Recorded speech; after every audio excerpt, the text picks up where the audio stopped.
Phil Bennett, Mondays. Yeah, you better have a coat on. It's cold as hell, man. You got all those big warmers and heaters in that man cave outside, but you better be tucked up. Hey, don't be a candy ass. All right. I don't even know where to start. Let's start with there's a coach. Do this. All right. Let's start with Baylor. Oh God. Okay. Listen. Did they not finish the season just like they started it with a quarterback run wearing them out? Yep. I mean, how ironic was that? Yeah. I mean, Jackson Arnold, you stop him, you win the game. The kid from Houston, you stop him, you win the game. I just about pulled my hair out watching that game. Phil, one of the reasons that they retained him, that Dave Aranda with Dr. Livingstone was talking about their class of 2026, which is signing day in 2 days. And they lose a young man to Texas and Michigan, local players too, which has got to be a kick in the you-know-what. Oh, yeah. Should you ever retain a staff because of who you might? Okay. I wanted to, yeah. And don't get me wrong, I'm a former coach. I defend coaches, but you got to look at the whole and not the few. I mean, the body of work was it hasn't been good. Let's say for a while. So it's interesting, that the people and it's also a very unique situation with no athletic director. So and who knows? Let's be honest. Probably not likely, but Dave could come back and a new season brings on a lot of different things. Who knows? Phil, let's move to your beloved Aggies and the Longhorns the other night. I thought when it went into halftime, I said, this feels a little like LSU, like A&M they need to bust out. Yeah, they need to, you get nervous before something, you need to throw up, and then once you throw up, you feel better.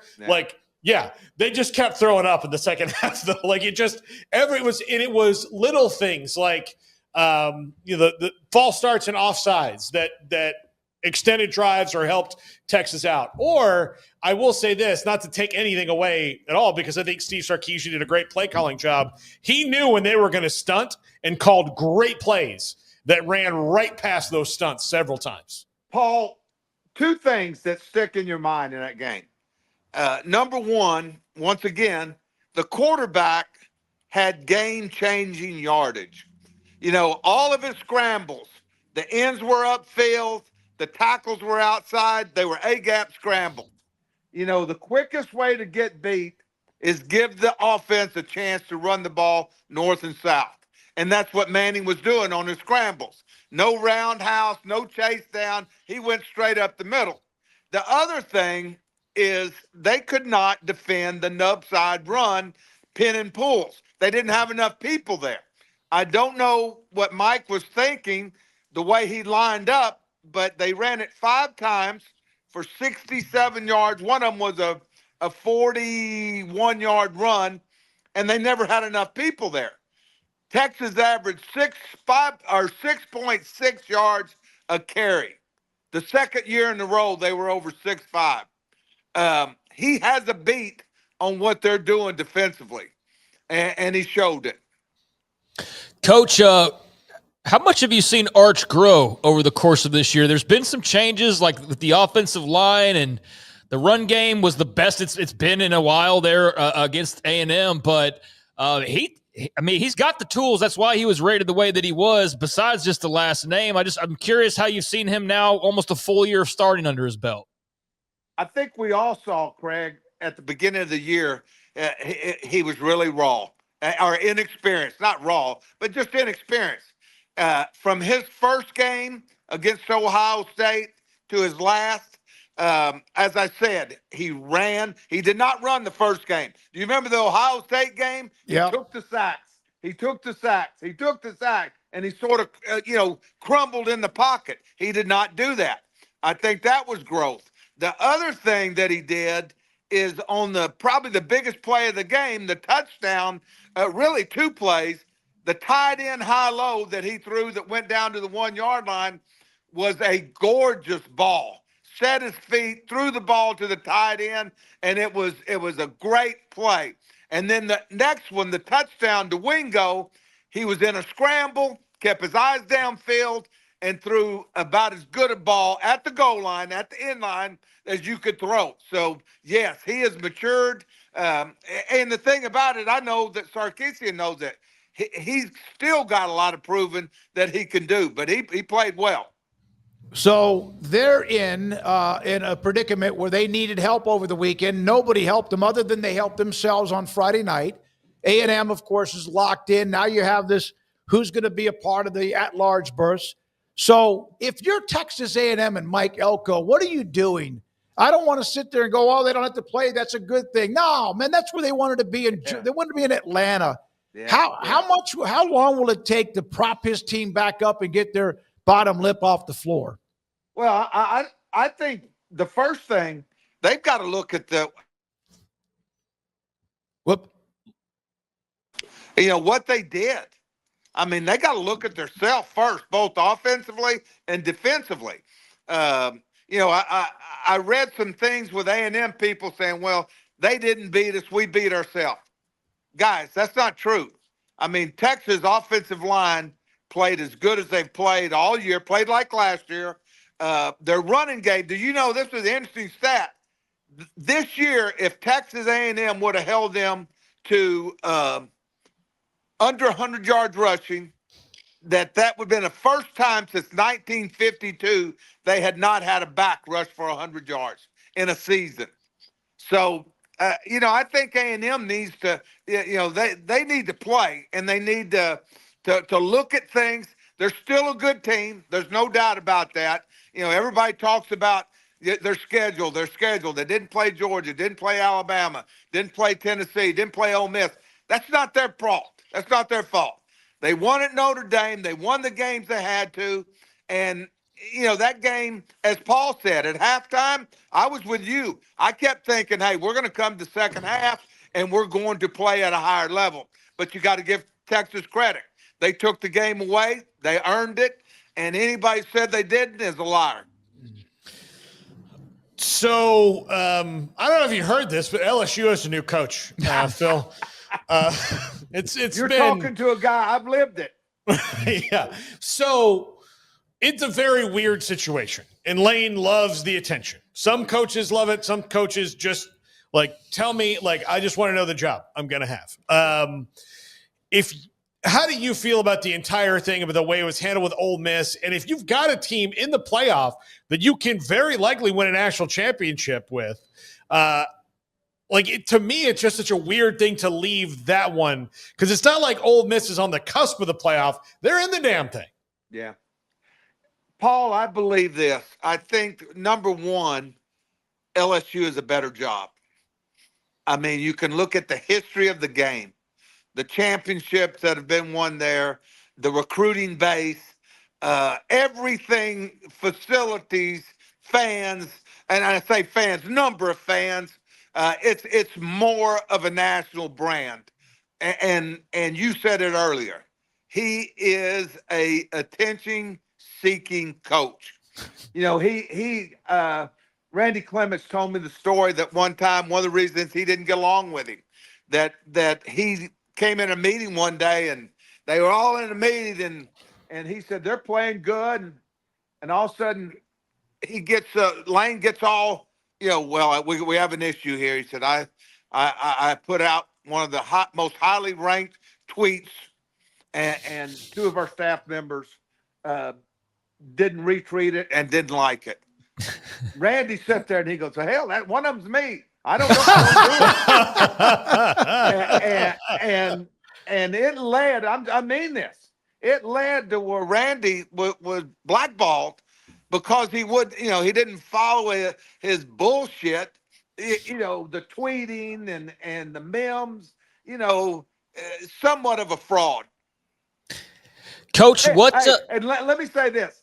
Yeah. Ole Miss knew it. They knew it. Mm-hmm. But he could win. LSU knows it, but is it going to be worth it? I mean, Lord knows. When they hired Kelly, hey, we got the Notre Dame coach. It's going to be an interesting time for sure. Yeah, there's just as much of a chance that he goes and wins his first national title as a head coach as there is that he crashes and burns, and it's like a firing in the tarmac all over again. You're exactly right. It's like reality TV. We'll all be glued in. We just don't know. I will tell you this: what he will find out, those LSU fans are a hell of a lot harder than them Ole Miss fans. Go 8-4 and see what happens to him. Look where BK is. Yeah, exactly. No doubt. So there have been a lot of fast and furious hires, like 5 SEC jobs opened up in closed in 24 hours. And there's been all sorts of movement. Eric Morris to Oklahoma State and on and on. Maybe what's a job or two that's popped that you have found maybe of the most interest or just that you've had more on your radar these last few days? I really like the Auburn hire. I like that guy. Summer. For some reason, I don't know. Golich, sorry. Yeah, Golich. I don't know why, but this season I watched them a lot, and offensively and defensively, they were a really well coached, well designed. They were a good football team, good schematics, and I think he's in that tree of actually it's Art Briles' tree. Because he was at Tennessee, and so I think he has a chance to make some movement there. The Florida hired John Sumrall, and their fans are going to be disappointed to some degree because they just had a G6 coach. They're getting another one. I think a lot of them thought, like, Lane Kiffin loves Steve Spurrier. He's going to come here. It's why he wears a visor and all that. And so they didn't have that, and there's not like Lane Kiffin and then another guy with that kind of a big juice. But John Sumrall, kind of a coach the way he's stylistically after your own heart, Phil. It's defense. It's physicality. Right. And he's a little bit different vibe-wise than Billy Napier. What do you think about that and the situation in Gainesville where it's been a long time since they've been who they think that they should be? Having known Billy, I work with Billy, Billy had a lot of things, his big deal. He wanted to hire a bunch of recruiting people, numbers. I think John, being a defensive guy, will be a little bit more about the production and getting the right people and not worrying about the number of support staff. And I think football is obviously important to him. And I think his offensive staff will be critical, what they do with Lagway. Some people have told me that he might even be headed to Baylor. I mean, there's so much stuff out there. I've had people call me that he didn't like the way, his parents didn't like the way things went at Florida. So who knows? But I think he's a good coach. He's done a good job at Tulane, found a good quarterback late in the year, the BYU kid, and he's done a good job. Now, I will say this too. Don't be surprised if UNT doesn't light them up on Friday night. No, okay. That could be a 65 to 60 game. Yeah, that should be fun to watch. And of course, UNT with Eric Morris headed to Oklahoma State. Do you feel like Oklahoma State got the right guy based on who they are?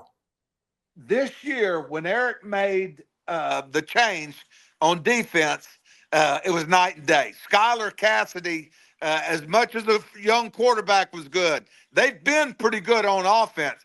But Skylar has really given them an edge defensively that they didn't have before. They got out of that 3-3-5, got in a 4-man rush, and they played and complemented that spread and the offense that the Leafs runs very well. And so, yes, I thought he did a great job. Phil Bennett with us on Mondays at 5, right here with 365 Sports. Craig? So, Coach, and amidst all this, I don't know if you've seen it today or not, but there's a lot of smoke that Penn State has turned their attention to Kalani Sitake, head coach at BYU, who's getting ready to prepare to play Tech again this weekend in the Big 12 title. He was asked questions about it, and he said your coach speak, but it's clear that there's at least negotiations going on. Your thoughts on that possibility of Sitake at Penn State, and just how do you handle that if you're him, if you don't know what you're doing yet, or you're trying to work through this, but you're also trying to prepare your team for a conference championship game coming up on Saturday? That's a lot of balls to be juggling. Yeah. And it's I had not heard that. I heard you guys talking about when I was waiting, but my goodness, he's to me. I think we all think the same thing. He played it. Correct me if I'm wrong. Played it at BYU. Yep. Grew up there. Is Mormon. It would be hard to leave there, would it not? That would You would be think more so, stress. yeah. That would be harder in my mind than what Lane just went through. Mm-hmm. Yeah, because Lane doesn't have any connections other than he was at Ole Miss. BYU, so Sataki almost like he's the face of BYU right now. No question, and has been for a long time. Yeah. Yeah, I think it just must be one of those, like, you never know how people, they just want to challenge, right? A different type of challenge. I have always heard, though, that they have never paid their coaches. Okay. Yeah. So You're talking about BYU. BYU. Yeah. They have the money. We know that. I think his salary has been reported, which I can't tell. I don't know if in that $3.5 to $4 million. I know he just signed an extension recently, but I will bet you, Dave, he's in the bottom half of the Big 12. He very well could be, because we don't have all those open records, and a lot of the big talk is that Penn State's saying, like, here's a boatload of cash for you and your assistants. Bring Jay Hill with you and be your DC. So, like, that might be what tips the scales is the money side of things. Even if BYU has a ton, it doesn't mean they're using it the way that people assume that they are. So, yeah, that's the big hot rumor, and it's swirling out there that he's apparently now their number one choice, but nobody knows when or if things will be decided coming up before Saturday. I was a little bit surprised the James Madison guy, with his ties to Pennsylvania, was not a guy that they really, really looked at. And evidently, he said today he never felt like he was in it. Yeah, really? he's going to UCLA now. Looks like UCLA is his Chesney, yeah. yeah. The other guy that I know was in it shortly was Pat Fitzgerald, who's going to Michigan State. Yeah, they made the move quick. They say that's why Michigan State fired their coach and pulled the trigger. They heard that Penn State had got an interest in him. It sure seemed like that, because there was one report that Jonathan Smith was fired, and like 20 minutes later, there was a report that Pat Fitzgerald was hired. So it definitely looked like they kind of had that set up already, for sure. Yeah, absolutely. Phil, I'm looking at the Alex Golish's compensation terms. It's obviously Auburn. That becomes official. How often did you get paid bonus money for bowl games? Now there's so many different things. How many wins, whatever. How complicated is that situation? One of the things that when I can tell you this, when I went to Baylor, I made a bunch of things about the improvement of the defense or going to a bigger bowl, things that you can earn. And I think that has become a big deal with these player agents. I mean, with the coaching agents, is to making sure that they're accessible, but yet they're earned, because people appreciate that more. Am I right in the fact that LSU is going to pay a playoff bonus to Kiffin if they win? If Ole Miss wins the national title, one of the reports was the governor, who said they can't spend that kind of money, and turned around and spent about twice as much, has at least, I don't know if that's been confirmed, said they would pay him what he would have made had he still been at Ole Miss if they win it all. Wow. But yeah, I think there's a lot of things people put in there that you have to earn. Some of them are easy, some of them are hard, but I think that everybody looks, if we do this, and this. I know in my contract at SMU, if we had a winning record, you'd put an extra year on your contract. If you went to a bowl, 2 years, those type things. Okay, man, good to see you. Appreciate your time. Thank you, Phil. Good to see y'all. Go get warm. Oh, it's not that. I told you. I know. Gotta get a little bit tougher. Let's go. That's what I tell him every day. He's claims over the AC in here. My God. See you Thank guys. you, Phil. Great to see you. Hope you had a great Thanksgiving week. We and did. also, Y'all Yeah. too.